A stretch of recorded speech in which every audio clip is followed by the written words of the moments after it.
Hey, so talk to a lot of buyers, a lot of agents and their buyers who are right now just exhausted, beat up, and wondering, should I just cancel this home search? Should I just give up? Is this the wrong time? And there are a lot of people that are wondering that right now. And I thought I would share three reasons, three insights I have into the market that tell me for most of you, now could actually be a better time to buy than you've had over the last couple of years, and that you're going to have again in quite a long time. So bear with me. I'm going to refer to some notes here. There's some data that I want to share with you, and I'm going to list out three reasons. Okay. So, reason number one, a lot of you are asking that same question. And a lot of your competition has already made the decision to go back to the sidelines. This inventory crisis wave that we just went through is right now receding. And even though there's not a ton of inventory now, it's increasing a little bit as buyer demand decreases a little bit. And that might mean you have the opportunity to zig while everybody else is zagging. And I'll explain more about that here in a little bit. But your competition, they're confused, they don't know what to do, they're stalling out, and that might provide an opportunity for you. Point number two, it's only going to get worse from here, right? I kind of mentioned this is the better opportunity that you've had in a while, but it's probably the best opportunity that you're going to have in probably 4 or 5 years at the very least. And I can explain why that is and why I believe that. Point number three is there's this brand new old tool that we've dusted off that could actually help you significantly in the next couple of years save money on your monthly payment. I can explain why that's important and what that tool actually is. All right. So let's walk through those 3 points in a little bit more detail. I'm going to read a quote here. So, according to a recent MBA survey, this just happened over the last couple of weeks. Right now, only 20% of people feel like it's a good time to buy. However, people that didn't buy in the last couple of years and don't buy this year are going to end up having regretted it. Remember, rates go up, rates go down. This is a natural process in the economy. And through this process, homeowners build wealth along the way. And I want you to think about what's happened over the last couple of years and think about what people who said, hey, I'm just going to wait and ride this thing out 2 years ago have gone through. So I'm going to read you some bullet points here. Home prices have risen roughly 20% across the nation, right? Assuming only half that. Only 10% appreciation last year means a $200,000 home is now worth $220,000. Last year's $200,000 loan at 3% had an $843 monthly payment.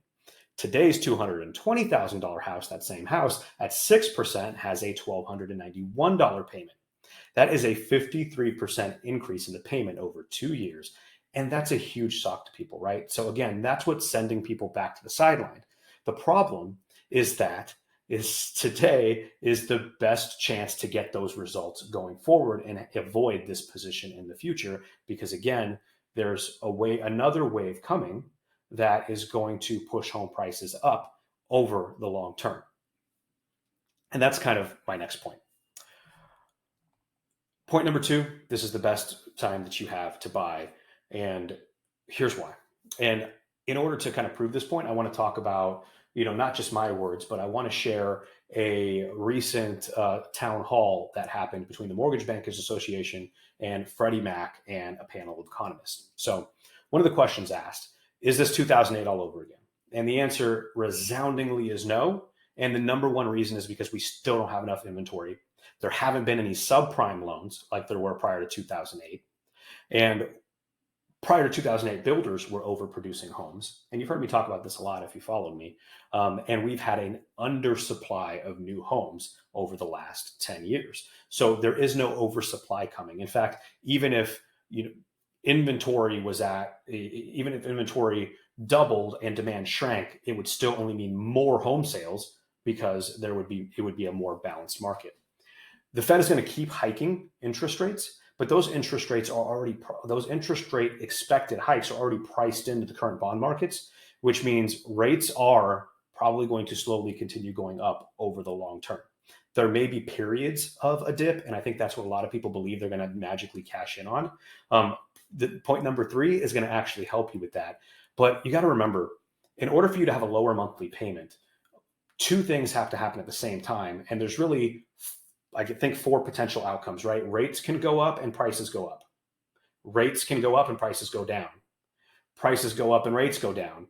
and prices go up and rates go up. Those are the 4 potential scenarios. And the only way you save money is if rates go down and prices go down. If rates go down, but prices continue to go up, your monthly payment isn't getting any better, and vice versa, right? So both of those things need to be true.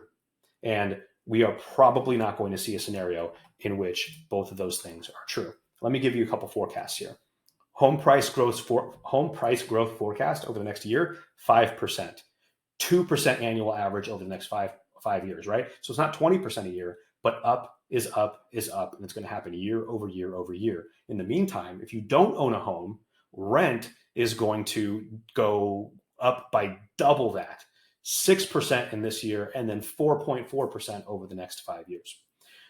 Economists are banking in about a 1 in 3 chance of a recession, but this is going to be a different type of recession because there's an inventory shortage and a labor shortage. So again, a recession is only going to serve to balance those things out. It's going to be a kind of unique recession where companies don't want to lay people off like they used to, and there's no extra houses for people to buy. Okay? Brings me to point 3. What can you do about it right now? Right now, one of the new strategies that we're employing, and again, this goes back to my corporate reload days, so it's not really a new strategy, it's been around a while, but it speaks to the heart of what's going on right now. And it's, again, a seller temporary buy down. And this is where you can negotiate, which you haven't been able to do in the last while. But now, if you have the chance, even if you have to go above list price, to take a portion of that money and use it to lower your monthly payment over the first 2 years, and then lower it a little bit less in year 2, and then go back to normal in year 3. So why does that 2-year time frame make a difference, right? Why is that important? You know the answer. In that first year, you've got down payment money going out the door. You've got to buy furniture. Even in a completely ready-to-go house, there's still some minor changes and tweaks that you're going to want to do, painting, carpet, whatever, right? And so your cost of that home is higher in that first year. So this payment relief is at the right time. Again, remember, a lot of people believe that there could be a dip in interest rates and before they continue going up, right? Well, this lets us take advantage of lower rates today. And if that day comes, then we refinance you into a permanently lower rate going forward than you would have had. But if you wait for it, meanwhile, the price of the home is going up. So it allows you to lock in your appreciation and gives you the opportunity to benefit from a refinance while having a lower payment in the meantime. Why would a seller do this for you? Because dollar for dollar, it's a bigger impact on your payment than it is on their proceeds, right? Sellers care about proceeds. You care about payment. A roughly $2,000 drop in the price of a house is $10 a month for you. But applying these funds in a different way, you can do a 2% seller credit and turn it into a $500 a month difference in your payment. So the impact is a lot larger. Lots more detail on that product. We probably need to talk through it individually, but I wanted to get some hope out there for you and encourage you to zig while everybody else is zagging. So hope this was helpful. I know it's a long video, but I don't know that you're going to be getting detail like this anywhere else. So hopefully you enjoy it. Thank you.